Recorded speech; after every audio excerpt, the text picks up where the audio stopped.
si le vamos a poner un título al sermón de este domingo, sería la pregunta que Dios quisiera oír de todos y cada uno de nosotros. La pregunta que Dios quisiera oír. ¿Qué te parece? ¿Cuál será la pregunta que Dios quisiera oír? ¿Qué pregunta a vos te gustaría oír? Hay alguno dice, a mí me gustaría que me pregunten, ¿querés $1.000.000? Ay, ¿qué dirías? Sí, ¿verdad? Está bien. Y el otro que ¿querés saber con quién te vas a casar? Ah, sí, yo quiero saber, pastor, ¿verdad? Hay tantas cosas que nos gustaría que nos pregunten, ¿verdad? ¿Querés saber cuál es la clave para que te vaya bien desde ahora en adelante? Oh, sí, yo quiero saber, yo, ¿verdad? Pues así como nosotros quisiéramos oír preguntas, ¿sí?, que nos gustarían oír, ¿sí? Por ejemplo, a los esposos, ¿qué le gustaría o qué le gusta oír de las esposas? ¿Qué querés comer? La verdad, los hombres nos agarran por el estómago siempre. ¿Qué querés comer hoy, mi amor? ¡Ay, qué lindo!, ¿verdad? Cuando le dicen que sí, porque por ahí dice, ¡ay, sí, a mí también me gustaría, pero hoy vamos a comer un guisito de... Bueno, está bien, ¿qué va a hacer? Adiós, fideos caseros, ¿verdad? Bueno, a todos nos gustaría, ¿verdad? Y a las mujeres, ¿qué les gustaría escuchar de sus esposos? ¿Qué querés que te regale, sí? La verdad, ¿no? Les gusta. ¿O a qué zapatería querés que vayamos, mi amor? Bueno, a todos nos gustaría alguna pregunta que nos hagan, ¿verdad? Bueno, a Dios también le gustaría escuchar de parte de nosotros algunas preguntas, o una en particular le gustaría muchísimo a Dios, estoy muy seguro y convencido de esto. Nosotros a través del tiempo todos le hicimos muchas preguntas a Dios, ¿sí? La más conocida es ¿con quién me casaré? Hiciste bien de preguntarle. Yo le pregunté al Señor, Señor, y yo me voy a casar, no sé si tendré posibilidades, no, vos mirá, Señor. Y Dios obró, Dios respondió. Otros preguntaron, Señor, ¿qué negocio me conviene? ¿Con qué negocio puedo emprender las cosas, caminar mejor? ¿Qué negocio me va a ir? ¿Con qué negocio me va a ir bien? ¿Verdad? Y tuve una respuesta de parte de Dios. También otros habrán preguntado sobre el estudio. Yo me acuerdo del año pasado tuvimos mucha oración sobre varios que estaban indecisos sobre qué iban a estudiar y qué carrera voy a seguir, y nos tenían ahí orando para que Dios revele. Y todos los años pasa lo mismo y hay quienes están preguntando estas cosas. Y sabe una cosa, cada vez que uno le pregunta a Dios, ¿Dios qué hace? Nos responde. Sin embargo, no todas las preguntas que le hacemos a Dios son las preguntas que Él quisiera oír. ¿Está entendiendo? Son algunas pocas personas las que se atreven a preguntar aquella pregunta que Dios quisiera oír. Y yo sé que todos quisiéramos saber cuál es esa pregunta, ¿verdad? ¿Quieres saber? No. Vamos a otro tema entonces. ¿No quieres saber? ¿Sí quieres saber? Bueno, para saber esta pregunta primero tenemos que conocer o recordar un poquito, porque por ahí olvidamos cómo es o quién es nuestro Dios. Muchos de nosotros pensamos en Dios y pensamos como que Dios está en un eterno descanso, ¿sí? Se nos viene la idea de la creación. ¿Cuántos días fue que se hizo el mundo y todo lo creado? ¿Cuántos? 6 días, 6. Y el séptimo día descansó. Y muchos que dicen, bueno, Dios está descansando, ¿sí? Entonces tienen esa idea de Dios que está ahí descansando, que los ángeles que están ahí volando alrededor cantando, las arpitas y todas esas cosas. Pues mire, esa es una imagen equivocada de Dios. Allí en Génesis le vemos a Dios trabajando, ¿sí? ¿Y ustedes creen que a Dios se le terminó el trabajo cuando ya creó todo? Yo creo que ahí empezó otro trabajo grande con los seres humanos, ¿sí? Muchos creen que ese es y fue todo el trabajo de Dios, 6 días y de ahí el eterno descanso. Pero a través de la historia antigua vemos a Dios trabajando entre las personas, entre los hombres. Le vemos a Dios educando, guiando, liderando, defendiendo, corrigiendo, enseñando, en fin, una serie de actividades que Dios va haciendo en favor de la humanidad. muchas veces Dios interviene en la historia del hombre, ¿sí? Usted ojea su Biblia en el Antiguo Testamento y va a ver muchos de estos sucesos, ¿sí?, históricos.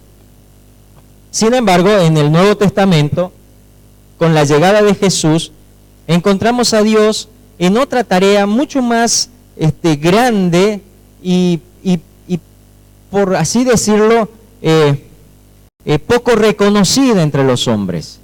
Y vemos a Dios trabajando en la salvación del ser humano. ¿Usted sabía que Dios en este momento está trabajando por la salvación de los seres humanos? Allí encontramos a Jesús cuando era un niño. Acompáñenme en la lectura de Lucas 2, 46. Allí usted se va a acordar de lo que pasó en aquel momento, ¿sí? ¿Se acuerdan cuando extraviaron a Jesús? Y dice así la palabra. Mire, si yo ya la encontré, usted tiene que haberlo encontrado también, ¿no? A ver, Lucas. Y aconteció que 3 días después le hallaron en el templo sentado en medio de los doctores de la ley y preguntándole, si todos los que le oían se maravillaban de su inteligencia y de sus respuestas. Cuando le vieron, se sorprendieron y le dijo su madre: hijo, ¿por qué nos has hecho así? He aquí tu padre y yo te hemos buscado con angustia. Y mire lo que dice el versículo 49. Entonces él le dijo: ¿por qué me buscabais? A ver, leemos juntos la pregunta. ¿No sabíais que en los negocios de mi padre me es necesario estar? Fíjese, aquí Jesús nos está revelando a su padre y nos dice que su padre está en un negocio. Fíjese, está interesándose Jesús ¿en qué cosa? En el negocio de su padre. Yo he conocido, pero miren, muchísimas personas que desarrollan oficios hermosos. He conocido en particular herreros. Si usted sabe lo que es la herrería, es un negocio muy grande y muy fructífero. Pero fíjese que en muchos casos vi esta particularidad, porque siempre que veo a alguien que desarrolla un negocio, preguntarle, bueno, ¿y qué pensás para el futuro? O sea, ¿qué bueno para tus hijos? Y lo primero que me dicen: no, ¿puede creer que a mi hijo no le gustan los fierros? A mi hijo no le gusta soldar, a mi hijo no le gusta el olor al electrodo, y entonces se le viene abajo todo, porque su hijo no quiere entrar en el negocio de su padre. Y de hecho, hay muchos hijos que terminan en pobreza cuando tuvieron padres que estuvieron bien económicamente, porque sencillamente no quisieron entrar en los negocios de su padre. Otros tienen almacén, tienen negocios de comercio, y tus hijos, no, vos sabés que a mi hijo no le gusta vender. Oh, y uno dice: che, dígame a usted cómo le cae esas cosas. La verdad, ¿cómo le cae? Y cae mal, ¿verdad? Porque uno dice: che, pero este tiene ahí todo y no es capaz de, en vez de invertir en el negocio de su padre, invierte en otras cosas. ¿Me está entendiendo? Entonces, fíjese qué importante es tener un padre que tiene negocio. Usted, si tuviera un papá que tiene un negocio fructífero, dígame, ¿usted qué haría? No, yo me voy a dedicar a gastar la plata, dice alguno. ¿Qué haría usted? ¿Entraría en el negocio de su papá o no entraría en el negocio de su papá? Pues yo creo que muchos son los que dicen sí y pocos son los que aceptan el negocio del padre. ¿Me está entendiendo? ¿Sí o no? Así que vaya pensando. Vamos a Juan capítulo 5, 17. Juan 5, 17. Mire lo que dice allí el Señor Jesús acerca del Padre. Y Jesús le respondió, ya lo tiene. No es que Jesús le respondió, ya lo tiene, ¿no? Ya lo tiene, le pregunto a ustedes si es que, a ver, pero después te vas a decir, ¿dónde dice ya lo tiene? ¿Ya está? Sí, vamos, 5:17. Y Jesús le respondió: mi Padre hasta ahora trabajo y yo trabajo.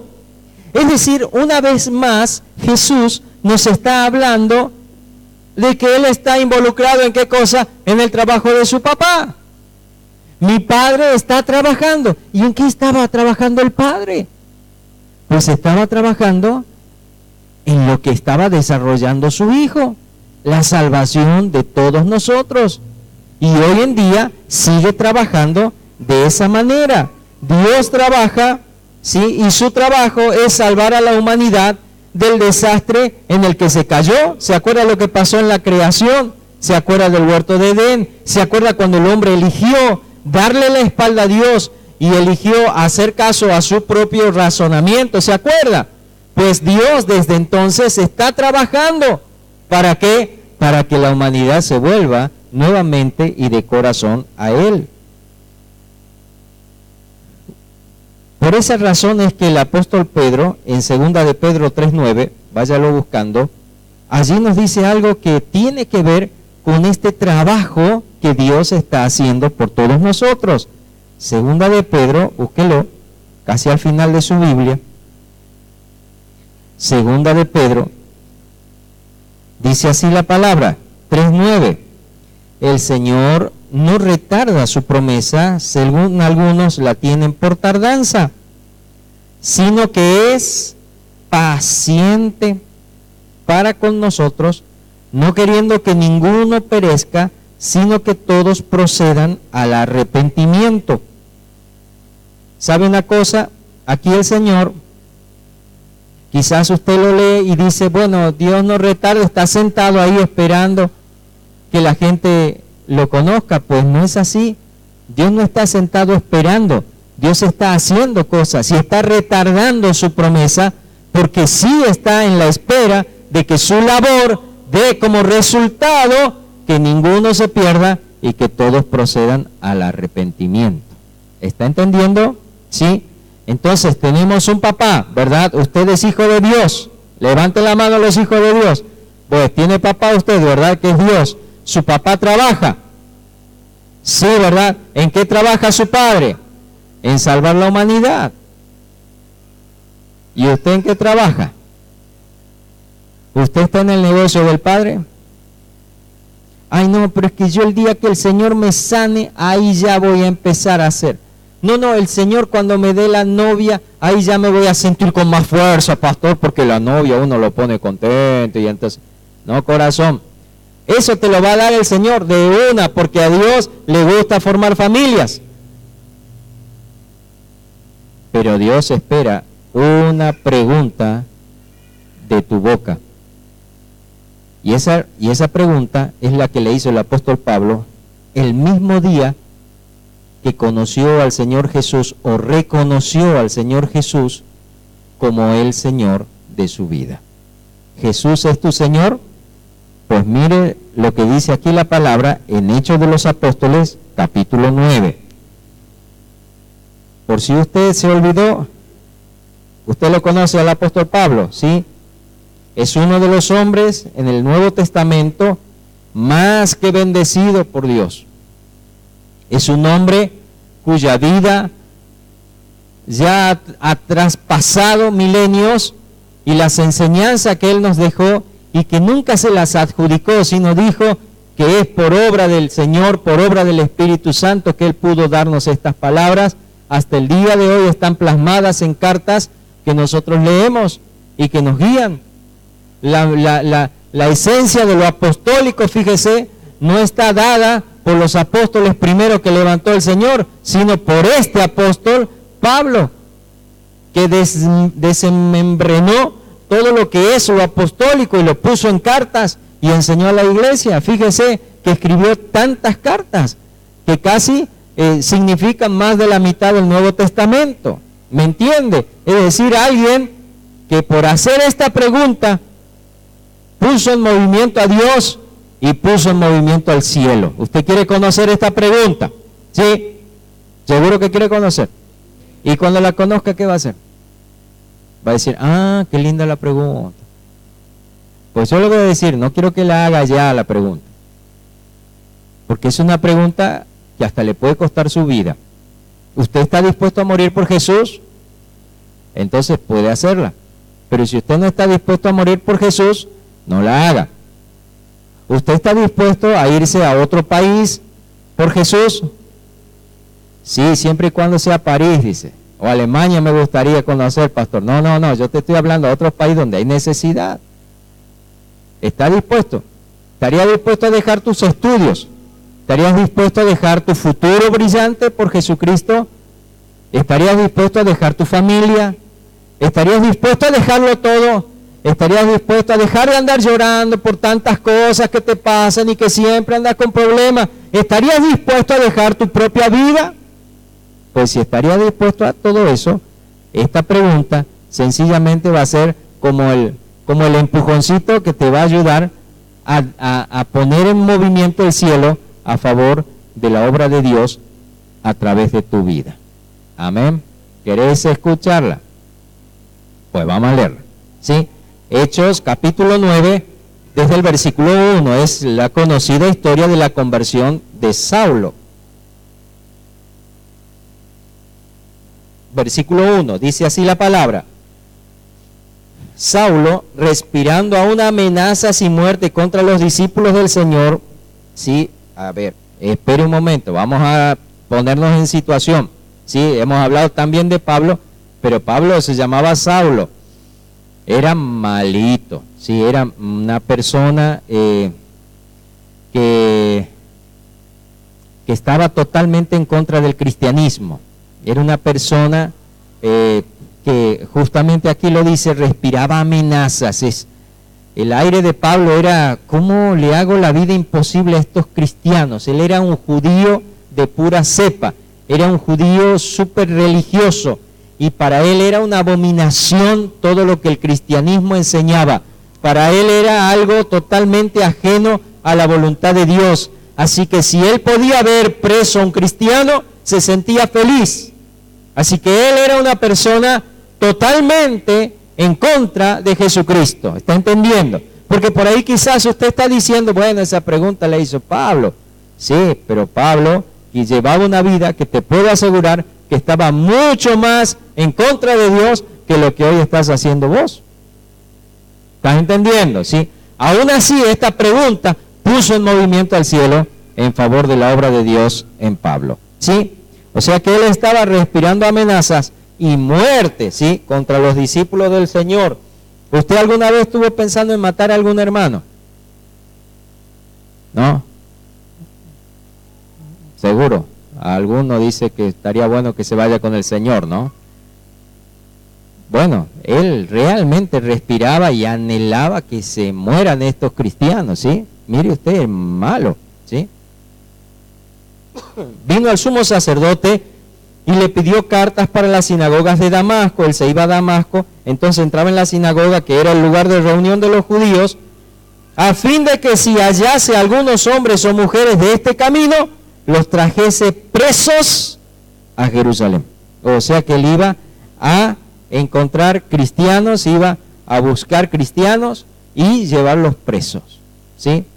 Medio como en esas películas de Hitler y todas esas cosas, que buscaban judíos y los llevaban presos, ¿no? Bueno, Pablo, a él le molestaban mucho los cristianos. Para él era una abominación lo que hacían, así que él, con el aval y el respaldo de los principales sacerdotes judíos, él tenía la autoridad policial, ¿sí?, y civil para llevar presos a todos aquellos que estuvieran en favor de Jesucristo. Mire lo que pasó. Mas yendo por el camino, aconteció que al llegar cerca de Damasco, repentinamente le rodeó un resplandor de luz del cielo, y cayendo en tierra, oyó una voz que le decía: Saulo, Saulo, ¿por qué me persigues? ¿Sabe una cosa? Cuando alguien se enoja contra un hijo de Dios, se enoja contra Jesús. Cuando alguien maldice a un hijo de Dios, pretende maldecir a Jesús. Cuando alguien trabaja en hacer daño a los hijos de Dios, es como si estuviese tratando de hacerle daño a Jesús mismo.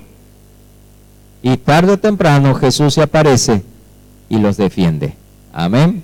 Así que mire, él ya llevaba a varios presos y él sentía que ya tenía todo el poder, que ya podía hacer lo que quería en contra del cristianismo, y allí se le aparece Jesús mismo y le dice: Saulo, Saulo, ¿por qué me persigues?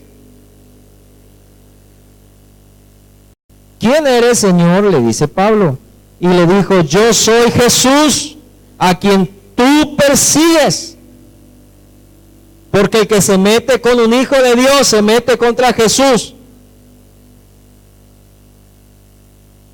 Dura cosa te es de dar coces contra el aguijón, es decir, patadas contra el aguijón, contra una punta que llevaban en los carruajes, los bueyes, y para que no pateen tenían una punta que ellos, si tocaban eso, imagínense, no pateaba más, ¿sí?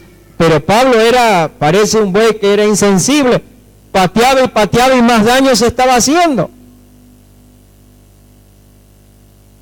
Él, temblando y temeroso, le dijo la pregunta que Jesús estaba esperando oír.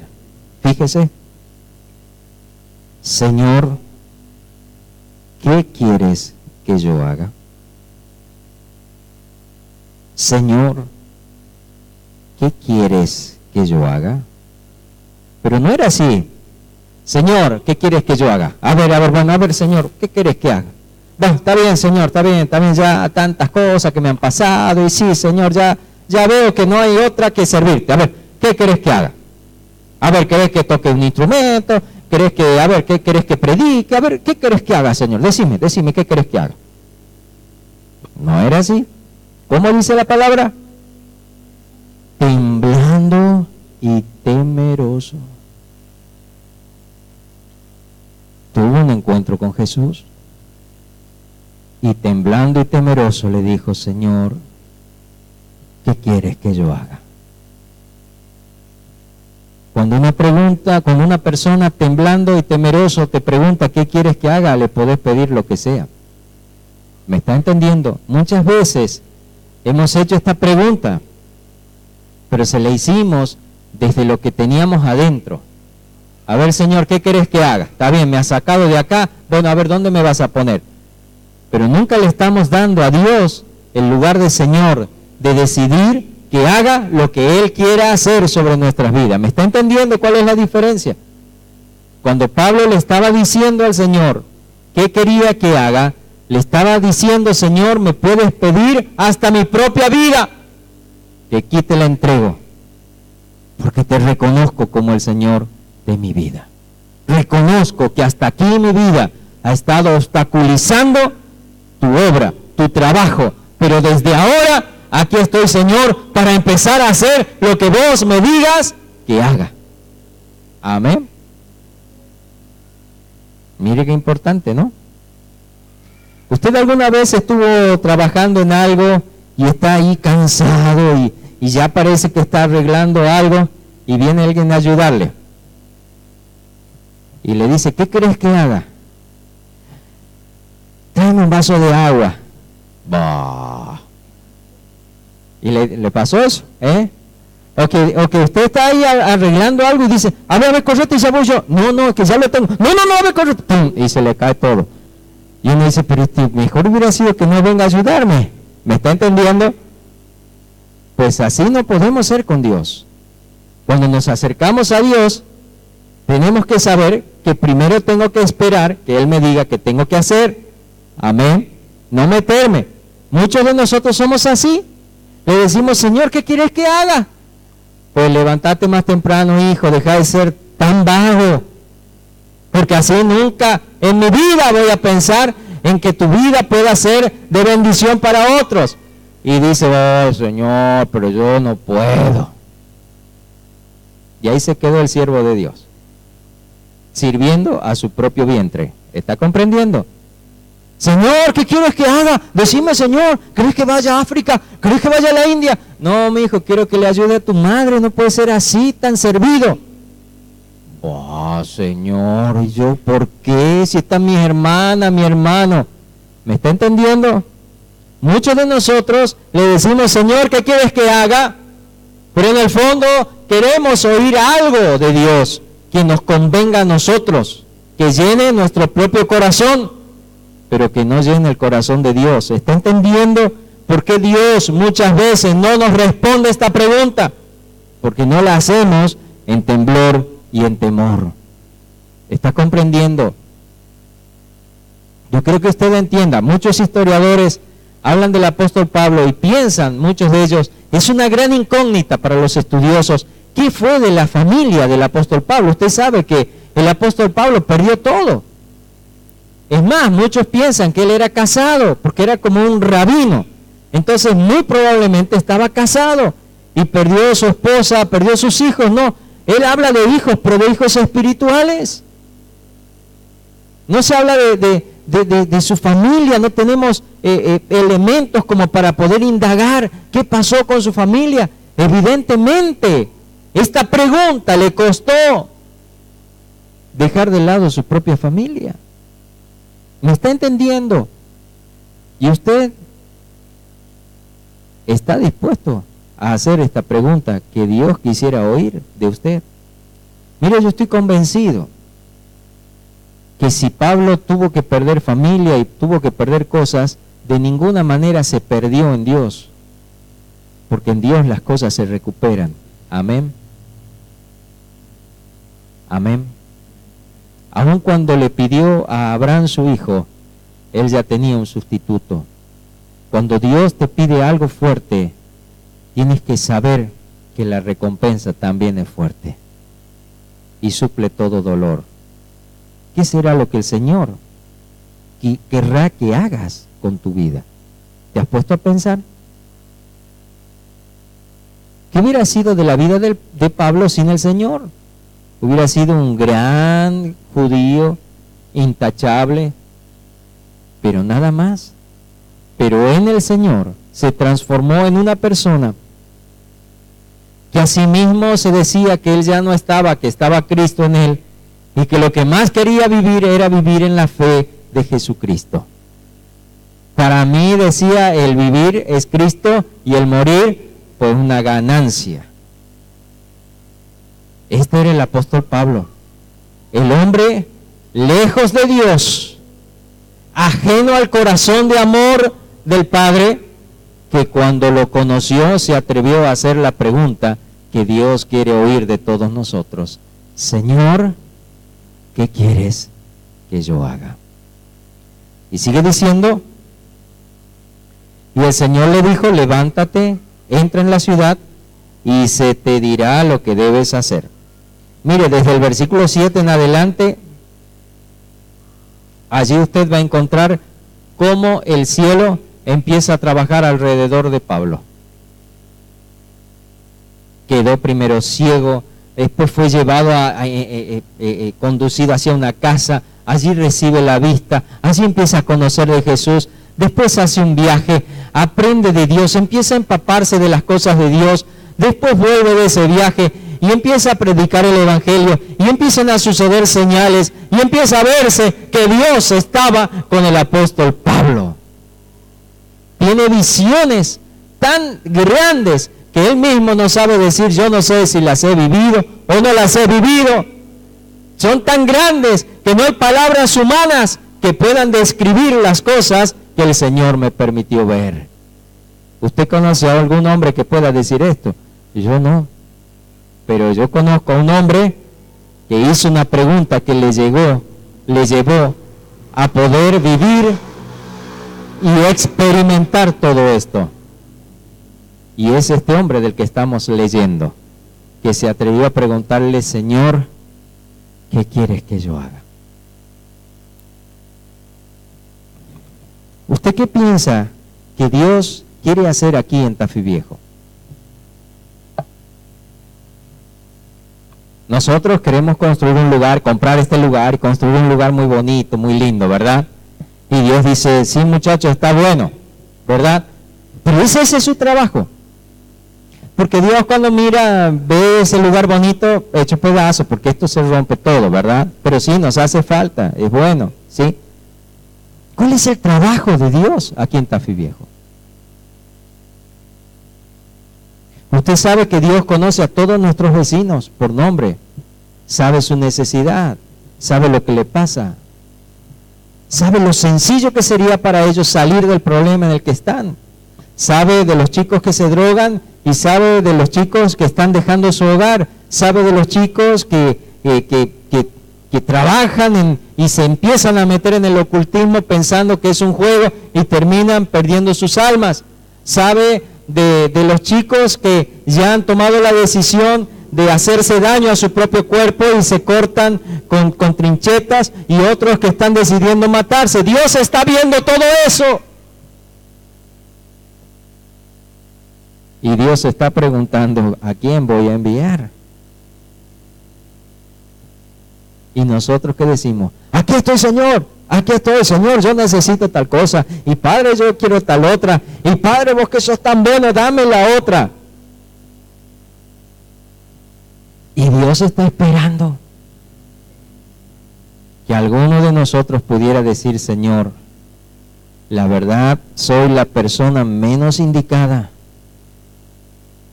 Hay otros que, Señor, podría haber dicho Pablo, Señor, yo soy el menos indicado. Hay otros, como esos grandes apóstoles que ya tienes, que les puedes encomendar esta tarea.